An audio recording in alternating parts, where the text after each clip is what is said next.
Olá, crianças! Como vocês estão? Eu sou a Prof. Ana Gabriela e essa é a Prof. Ana Laura. E hoje vamos trabalhar sobre os estados físicos da água. Vocês sabem quais são eles? Existem 3 estados físicos da água: o líquido, o sólido e o gasoso. O líquido é a água que nós encontramos nos mares, rios, cachoeiras e inclusive na nossa casa, quando abrimos a torneira. A água em estado líquido pode ser usada para beber, tomar banho, lavar louça, cozinhar e diversas atividades dentro da nossa casa. O estado gasoso é o vapor da água fervida, e é nesse estado que as águas dos mares e rios evaporam e se transformam em água da chuva.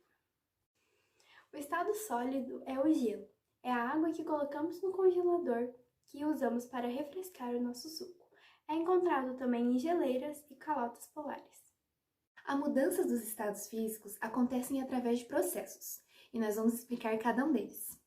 O primeiro é o processo de solidificação, onde a água no estado líquido passa para o estado sólido. Para isso acontecer, a água tem que atingir uma temperatura muito baixa, 0 graus Celsius.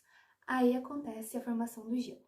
Outro processo importante da transformação da água é o processo de fusão, onde acontece a transformação do estado sólido para o estado líquido. Essa transformação acontece quando a água em estado sólido ultrapassa a temperatura de 0 graus. A partir daí, o gelo começa a derreter. Outro processo é a vaporização, que acontece do estado líquido para o gasoso. A evaporação é um processo lento e gradual. Um exemplo é a poça da chuva que seca e evapora com o calor do sol. Outro processo bem importante é a condensação, que é a mudança do estado gasoso para o estado líquido, quando o vapor é resfriado, transformando em pequenas gotas de água, como, por exemplo, o orvalho nas plantas ou a água na tampa da cozinha, quando a mãe de vocês está cozinhando e forma aquela água na tampa. É o vapor sendo resfriado. O processo de sublimação é a passagem do gasoso direto para o sólido. A água não passa pelo estado líquido. Esse fenômeno é muito incomum na natureza e acontece geralmente de forma induzida. É encontrado nas substâncias como gelo seco, que é utilizado em drinks. Vocês podem perguntar para a mamãe e para o papai, que em alguma festa eles já devem ter visto. E na naftalina, que é uma pedrinha utilizada para dar um cheiro bom no banheiro. Então, crianças, hoje nós também iremos falar sobre o ciclo d'água. E o que é o ciclo d'água? Anteriormente, a gente já viu os estados físicos da água e os processos que elas passam. Com a ajuda disso que a gente estudou anteriormente, a gente vai falar sobre o ciclo d'água. E o que é o ciclo d'água? O ciclo da água é fundamental para garantir que a água circule pelos seres vivos e pelo meio ambiente. O ciclo permite que a água seja disponibilizada para os diversos processos e posteriormente também possa ser reutilizada. O som é um elemento indispensável no ciclo d'água. Aí você me pergunta, prof, mas no que ele ajuda? O sol, ele possibilita que ocorram os fenômenos de transpiração e evaporação. O processo de transpiração é quando os animais e as plantas liberam a água no estado gasoso. E a evaporação é a liberação da água em estado gasoso dos mares, rios e lagos. Quando essas nuvens ficam muito carregadas, elas caem, virando chuva. E dependendo da temperatura, podem se transformar em neve e granizo. A chuva então volta a reabastecer os nossos lagos, mares e rios e volta para a terra, para que possa ser reutilizada novamente pelos seres humanos, pelos animais. O ciclo da água é importantíssimo para a vida na Terra.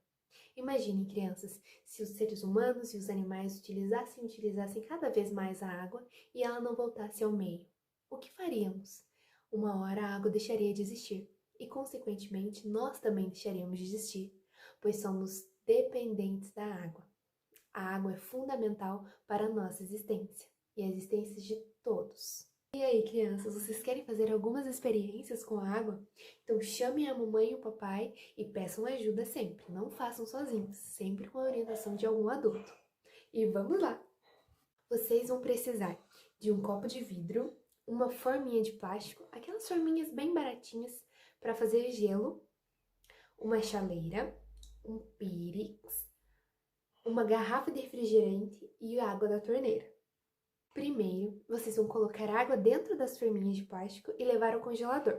E aguarde algumas horas para a gente depois ver o que acontece. Em seguida, coloque um pouco de água na chaleira e coloque no fogo, sempre com orientação de algum adulto. Não façam isso sozinhos. E quando estiver de dia, coloquem a água no Pyrex e coloquem no sol. E vamos esperar algumas horas para ver o que acontece. A próxima experiência é colocar água dentro da garrafa PET e colocar dentro da geladeira. Deixe gelar por algumas horas e retire e deixe ela em temperatura ambiente para ver o que acontece. Como podemos ver, após tirar as forminhas de plástico do congelador, a água está congelada. Esse é o processo de solidificação que a gente viu anteriormente, lembram? Esse processo é muito útil, pois a gente usa o gelo para quase tudo. Para pôr no machucado, para congelar o nosso suco, para muitas coisas. Já a nossa outra experiência, a da chaleira, eu aposto que a água evaporou todinha e vocês viram a fumacinha saindo da chaleira, não é? Espero que tenham feito com a ajuda da mamãe e do papai. Olha, olha, hein? E quando tiramos o Pyrex cheio de água do sol, tinha água lá dentro? Acho que não, né?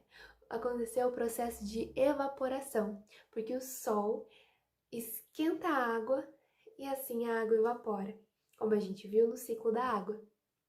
Acho que a gente pode observar que ao tirarmos a garrafa PET da geladeira, ela começou a criar algumas gotinhas em volta, porque ela estava esquentando. Esse é o processo de condensação. Antes da gente terminar a nossa aula de hoje, eu vou colocar aqui uma palavra cantada sobre o tema da nossa aula, água. Acho que vocês vão gostar.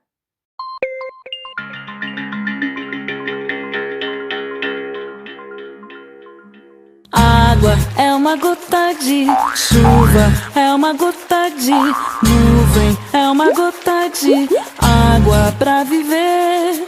Água é uma gota de chuva, é uma gota de nuvem, é uma gota de água pra viver. De gotinha em gotinha brilha no orvalho da manhã.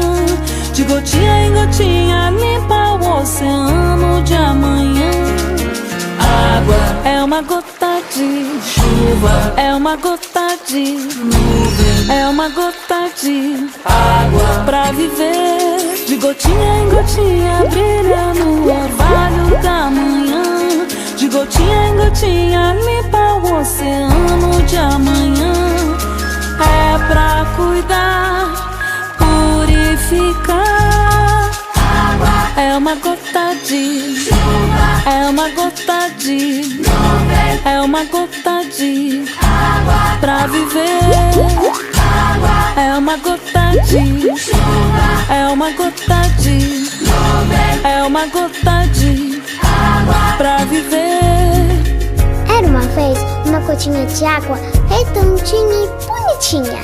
Um dia ela estava tomando banho de sol e a coitadinha que já era pequenininha foi encolhendo, até que puff, sumiu. Água é uma gota de chuva, é uma gota de nuvem, é uma gota de água pra viver.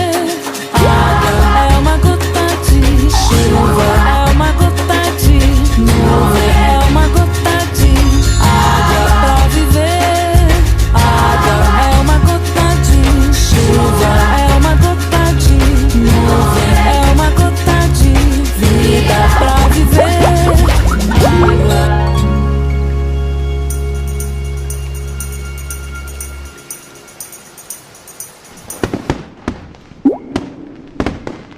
Espero que vocês tenham gostado muito das experiências. Um beijo da Profiana e tchau, tchau!